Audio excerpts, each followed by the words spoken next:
Salut tout le monde! Vous êtes déjà demandé comment fonctionne le monde autour de nous? Eh bien, l'ISES, les sciences économiques et sociales, c'est un peu comme une boîte à outils de détective. Ça nous donne tous les instruments pour enquêter, pour comprendre et même pour résoudre les grandes énigmes de notre société. Par exemple, une question toute bête qu'on s'est tous posée en faisant du shopping, comment ça se fait qu'un t-shirt puisse coûter 5 € et celui juste à côté 50 €? Pour répondre à ça, une simple opinion, ça ne suffit pas, hein. On a besoin d'une méthode, de preuves, d'un raisonnement qui tient la route. Bref, il faut enfiler le costume de détective des sciences sociales.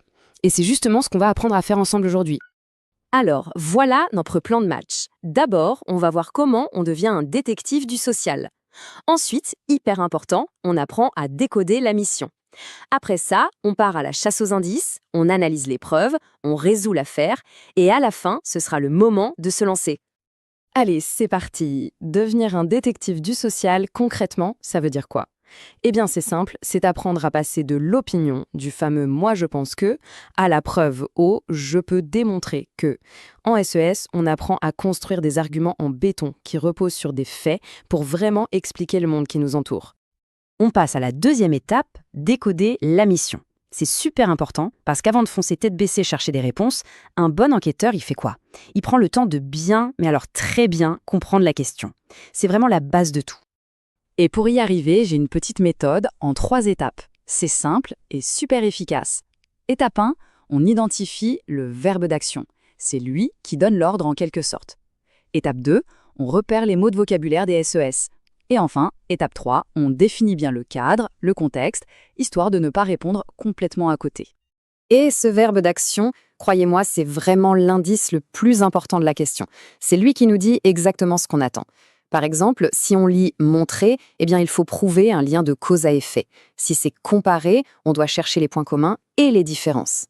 Expliquer, ça veut dire qu'il faut dérouler tout le mécanisme. Bref, le verbe, c'est la clé de la mission. Ok, mission décodée. Maintenant, il faut trouver des indices. On passe donc à la compétence suivante. Comment on fait pour analyser un texte et en extraire les infos et les arguments les plus importants? Pour voir comment ça marche, on va prendre un exemple. Imaginez un texte qui s'inspire d'une phrase très célèbre, celle de Simone de Beauvoir, mais en l'enversant. L'idée, ce serait de se demander comment la société fabrique la masculinité. Voyons un peu comment un argument comme ça pourrait être construit. Alors, pour pas s'y perdre, un bon détective, il est organisé.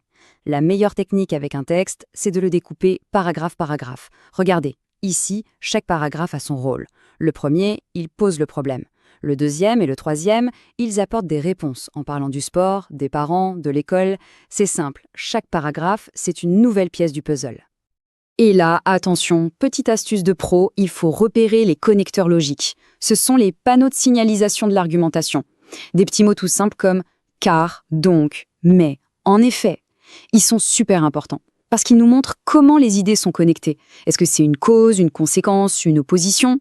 C'est vraiment la clé pour suivre le raisonnement de A à Z. Parfait. Maintenant, on sait lire un texte. Mais attention, les indices, ce ne sont pas toujours des mots. Parfois, ce sont des chiffres. Alors on passe à l'étape suivante, l'analyse des preuves. Comment on fait parler les chiffres, les graphiques et les tableaux sans se tromper? Prenons ce graphique. Il montre l'évolution du PIB en France, c'est-à-dire la richesse produite dans le pays. Le premier réflexe à avoir, c'est de regarder la tendance générale. Qu'est-ce qui se passe globalement? On voit bien que sur toute la période, de 2011 à 2020, la tendance est à la hausse. La richesse a augmenté. Mais attention, un bon détective, il ne s'arrête pas là, il regarde les détails. Et on voit bien que cette augmentation n'est pas toute lisse, elle n'est pas uniforme. Et c'est là qu'intervient une technique super utile, la périodisation. Ça veut dire qu'on va découper le temps en plusieurs phases. On voit bien qu'il y a une première période de croissance de 2011 à 2019, et puis, hop, une chute très nette en 2020. Chaque période raconte quelque chose de différent. Allez, autre type de preuve, le tableau statistique. Lui, son super pouvoir, c'est de permettre des comparaisons. Celui-ci, par exemple, il s'intéresse à l'origine sociale des étudiants. Il compare ceux qui sont en école de commerce avec l'ensemble de tous les étudiants. Alors là, le truc à faire, c'est de comparer les pourcentages. Regardons les enfants de cadre supérieur, ils sont presque 50% en école de commerce alors qu'ils ne sont que 34% de tous les étudiants. On dit qu'ils sont surreprésentés. C'est logique, leur part est plus grande dans ces écoles. Et à l'inverse, si on regarde les enfants d'ouvriers, ils ne sont que 4,5% dans ces écoles alors qu'ils représentent 11,5% de tous les étudiants. Eux, ils sont sous-représentés. Et là, d'un coup, les chiffres nous racontent une histoire, celle de fortes inégalités sociales. Ok, on arrive au grand moment. On a tous nos outils, on a appris à s'en servir. Maintenant, on va résoudre une affaire complète en combinant tout ce qu'on a vu. C'est l'heure d'assembler les pièces du puzzle pour construire une réponse qui tient la route. Et l'énigme du jour, c'est une question qui concerne presque tout le monde. Est-ce que c'est rentable de faire des études supérieures? Allez, indice numéro 1, les données. Ce tableau, il est limpide. Il nous montre ce qu'on appelle une corrélation très nette. Plus le niveau de diplôme est haut, plus le salaire moyen est élevé. Ça, c'est un premier fait. Une preuve chiffrée, indiscutable. Mais attention, ça, c'est le comment. Ça nous montre que ça marche comme ça. Mais ça ne nous explique pas le pourquoi. Pour ça, il nous faut un deuxième indice, la théorie. Et là, on va utiliser le concept de capital humain, une idée de l'économiste Gary Becker. En gros, il nous dit que l'éducation, c'est un investissement. On investit sur soi-même pour augmenter ses compétences, son savoir et donc sa productivité. Et c'est là, vraiment, que la magie opère. Parce que le vrai talent d'un détective en sciences sociales, ce n'est pas seulement de trouver des indices, c'est de les faire se rencontrer, de les croiser, de les faire dialoguer pour qu'ils racontent ensemble une histoire cohérente. Et regardez comment on assemble la solution finale. On va combiner nos deux indices dans un raisonnement en 3 temps. Argument, explication, illustration. Premièrement, l'argument. Oui, les études supérieures sont un investissement rentable.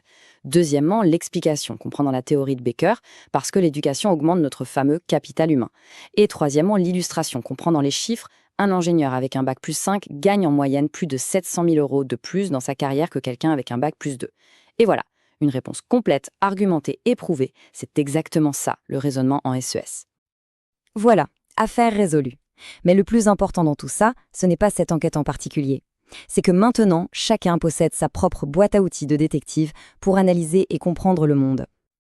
Pour être sûr de ne rien oublier, voilà une petite checklist de révision. Les points essentiels à retenir.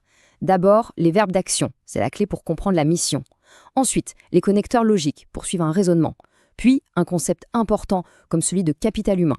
Et surtout, le réflexe ultime, toujours croiser les documents pour construire une argumentation en béton armé. Le monde est plein de mystères économiques et sociaux qui n'attendent qu'une chose, qu'on enquête dessus.